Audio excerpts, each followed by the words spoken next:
வந்து மாறணும் இல்ல நான் வந்து இந்த விஷயத்துல இருந்து வெளியே வரணும் அப்படின்னு நினைச்சு வந்தாங்கன்னா கண்டிப்பா தெல்கமோ. இல்ல நான் வந்து என்னோட வந்து பையனை கூட்டிட்டு வரேன், என் ஹஸ்பண்டை கூட்டிட்டு வரேன், அவங்களுக்கு ஏதோ பிரச்சனை, நீங்க கொஞ்சம் பேசுங்க அப்படின்னு கூட்டிட்டு வந்தாங்கன்னா they no percentage of making change in the person.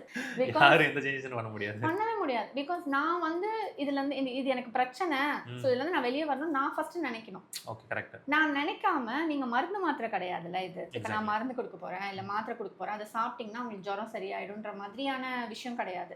You have to involve with me. நீங்க வந்து என் கூட பேசணும், உங்க மனசுல இருக்கதை சொல்லணும், நான் சொல்றது உங்களுக்கு புரியணும். So all this needs little bit of work from you. So ஒரு ஓப்பன் மைண்டடா இருக்கணும். ஓப்பன் மைண்டா எனக்கு இது வந்து வெளியே வரணும்னு எனக்கு ஃபர்ஸ்ட் தோணணும்ல. Correct. I should make a step. நான் ஸ்டெப்பே எடுக்காம someone is pushing me into that அப்படின்னா that will not work. நிறைய கிளைண்ட் வருவாங்க இந்த மாதிரி கூட்டிட்டு வருவாங்க and nothing will work.